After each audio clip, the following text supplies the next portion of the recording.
सभी को नमस्कार एवं जोहार। मैं हूं अंसार। आप सबों का पुनः स्वागत है। साथियों, सहायक अध्यापक आकलन परीक्षा हेतु मैं आप सबों के लिए पेडागोजी से संबंधित वीडियो बना रहा हूं और पेडागोजी से संबंधित ये मेरा दूसरा वीडियो है। इससे पूर्व मैंने 50 प्रश्नों का एक वीडियो बनाया था। यदि आप उस वीडियो को नहीं देख पाए हैं तो इस वीडियो के डिस्क्रिप्शन बॉक्स में लिंक है, वहां पर जाकर आप 50 प्रश्नों का आंसर जान सकते हैं।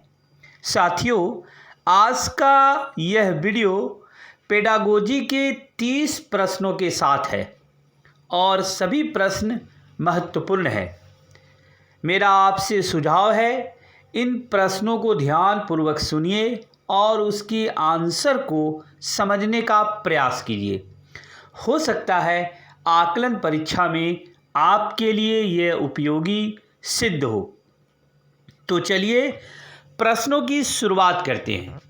आज के वीडियो का पहला प्रश्न है, निम्नलिखित में से क्या बच्चों के सृजनात्मकता के विकास में सहायक नहीं है? कौन सी ऐसी चीज़ें हैं जो बच्चों की सृजनात्मकता में सहायक नहीं है? इसमें 4 ऑप्शन हैं: खेल, भाषण, कहानी लेखन, निर्माण संबंधी क्रियाएं। तो साथियों, इसका सही आंसर होगा निर्माण संबंधी क्रियाएं। यह बच्चों के सृजनात्मकता के विकास में सहायक नहीं है। इसके अलावा जितने भी चॉइस हैं सभी सृजनात्मकता के विकास में सहायक है, जैसे खेल, भाषण, कहानी लेखन। दूसरा प्रश्न है, शिक्षा में फ्रोबेल का महत्वपूर्ण योगदान क्या था?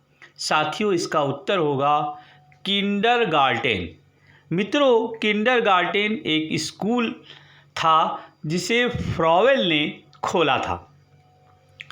अगला प्रश्न है, निम्नलिखित में से संश्लेषण का उदाहरण क्या है? 4 ऑप्शन है, इसमें से संश्लेषण का उदाहरण है प्रमेय सिद्ध करना। अब चलिए अगले प्रश्न की ओर बढ़ते हैं। अगला प्रश्न है, बालक के शारीरिक व क्रियात्मक विकास की दशा होती है। तो इसका उत्तर होगा सिर से पैर और शरीर के मध्य से बाहर की ओर। अगला प्रश्न देखते हैं। अगला प्रश्न है, बालक का विकास परिणाम है। इसका उत्तर होगा वंशानुक्रम एवं वातावरण की अंतःक्रिया का। नेक्स्ट क्वेश्चन है, परीक्षा के स्थान पर सतत और व्यापक मूल्यांकन गुणवत्तामूलक शिक्षा के लिए अधिक उपयुक्त है, क्योंकि इसमें इसका सही उत्तर होगा उपरोक्त सभी। आइए उपरोक्त सभी क्या है इसे समझने का प्रयास करते हैं। पहला है, संज्ञानात्मक क्षेत्र का मूल्यांकन किया जाता है। सह संज्ञानात्मक क्षेत्र का मूल्यांकन किया जाता है। मूल्यांकन सतत और व्यापक क्षेत्रों का होता है। ये सभी क्रियाएं सतत एवं व्यापक मूल्यांकन के अंतर्गत आती है। अगला प्रश्न है, प्राथमिक स्तर पर मातृभाषा में शिक्षा देना बेहतर है, क्योंकि यह। इसका उत्तर होगा प्राकृतिक वातावरण में बच्चों को सीखने में सहायता करेगा। निश्चित रूप से बच्चे अपने घरों से जो भाषा सीख के आते हैं वह उसकी मातृभाषा है और वह मातृभाषा में सीखना सरल महसूस करेंगे। अगला प्रश्न है, श्याम पट पर लिखते समय सबसे महत्वपूर्ण क्या है? तो इसका उत्तर होगा अच्छी लिखावट। नेक्स्ट क्वेश्चन है, आपकी कक्षा में एक छात्र देर से आता है, आप क्या करेंगे? एज ए टीचर आपका क्या रोल होगा?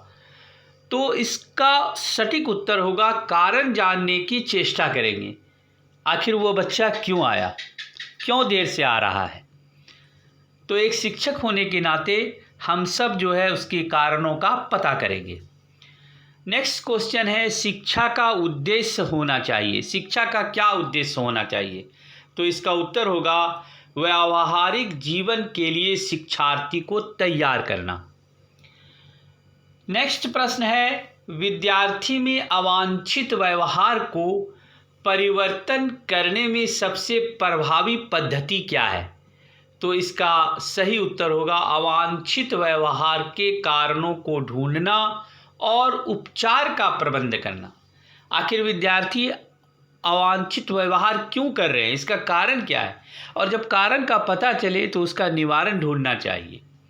अगला प्रश्न है, जब एक शिक्षार्थी असफल होता है तो समझा जाता है कि, इसका उत्तर होगा यह वैयक्तिक असफलता है।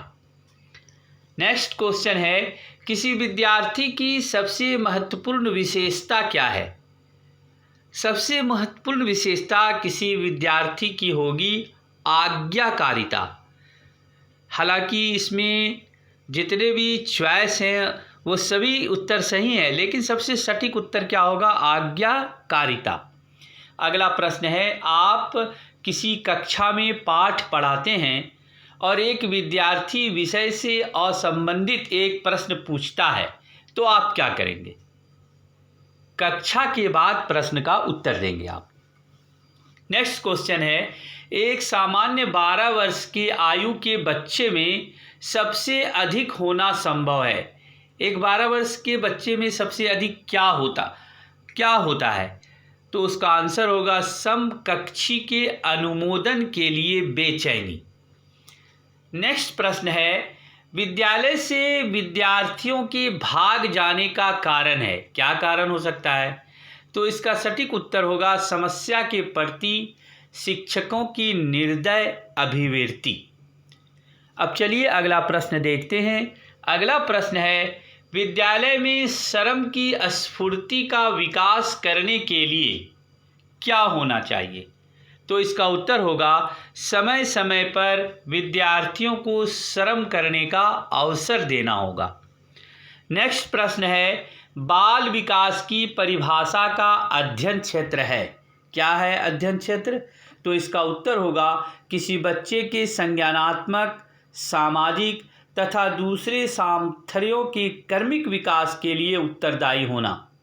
अगला प्रश्न देखते हैं। अगला प्रश्न है, प्राथमिक शिक्षक के लिए बाल मनोविज्ञान का ज्ञान आवश्यक है, क्यों? तो इसका उत्तर होगा यह बच्चों के व्यवहार को समझने में शिक्षक की सहायता करता है। बाल मनोविज्ञान जो है एक विज्ञान है जो बच्चों के व्यवहार को समझने में शिक्षक की मदद करेगा। अगला प्रश्न है, मानवीय मूल्यों जो प्रकृति में सार्वत्रिक है के विकास का अर्थ है। इसका उत्तर है अभिव्यक्ति। अगला प्रश्न है, अपने विद्यार्थियों को समझने के लिए एक शिक्षक में अच्छी जानकारी होनी चाहिए। तो इसका उत्तर होगा उपरोक्त सभी। एक शिक्षक को क्या क्या जानकारी होनी चाहिए? बाल मनोविज्ञान की जानकारी होनी चाहिए, बच्चों को समझने की प्रवृत्ति होनी चाहिए, विषय वस्तु के प्रति विद्यार्थी के मत की भी जानकारी होनी चाहिए। अगला प्रश्न है, निम्न में से किस स्तर में बच्चे अपनी समकक्षी वर्ग के सक्रिय सदस्य होते हैं? किशोरावस्था। साथियों, यह ऐसी अवस्था है, इस अवस्था में बच्चे अपनी समकक्षी मित्र को खोजते हैं। नेक्स्ट प्रश्न है, मनोचित्रण का संदर्भ क्या है? मनोचित्रण का संदर्भ है मन के कार्य का अन्वेषण। अगला प्रश्न है, बालिका शिक्षा को महत्ता देना उचित है, क्योंकि? इसका उत्तर होगा किसी सामाजिक परिवर्तन के नेतृत्व में केवल बालिकाएं ही समर्थ होती है।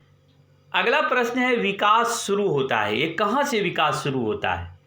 तो इसका उत्तर होगा प्रसव पूर्ण अवस्था से। प्रसव पूर्ण अवस्था से ही विकास शुरू हो जाता है। नेक्स्ट क्वेश्चन है, बहुविध बुद्धि सिद्धांत के अनुसार सभी प्रकार के पशुओं, खनिजों और पेड़ पौधों को पहचानने और वर्गीकृत करने की योग्यता क्या कहलाती है? तो इसका उत्तर होगा प्राकृतिक बुद्धि। अगला क्वेश्चन देखते हैं। अगला क्वेश्चन है, चिंतन अनिवार्य रूप से है एक। चिंतन क्या है? चिंतन एक संज्ञानात्मक गतिविधि है। नेक्स्ट क्वेश्चन है, पियाजे के अधिगम के संज्ञानात्मक सिद्धांत के अनुसार वह प्रक्रिया जिसके द्वारा संज्ञानात्मक संरचना को संशोधित किया जाता है क्या कहलाती है? इसका उत्तर होगा समावेशन।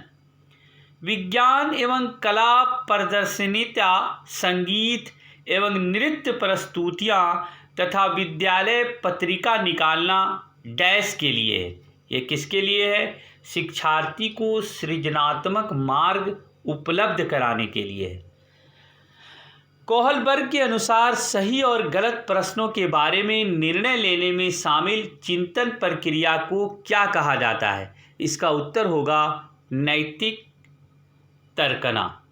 तो साथियों, यह थे पेडागोजी के 30 प्रश्न। मैं नेक्स्ट वीडियो में कुछ और प्रश्नों के साथ उपस्थित रहूँगा। यदि आपने अभी तक मेरे चैनल को सब्सक्राइब नहीं किया है तो प्लीज़ चैनल को सब्सक्राइब करें, वीडियो को लाइक करें और अपने मित्रों को शेयर करें ताकि ज़्यादा से ज़्यादा साथी आपके लाभान्वित हों। धन्यवाद।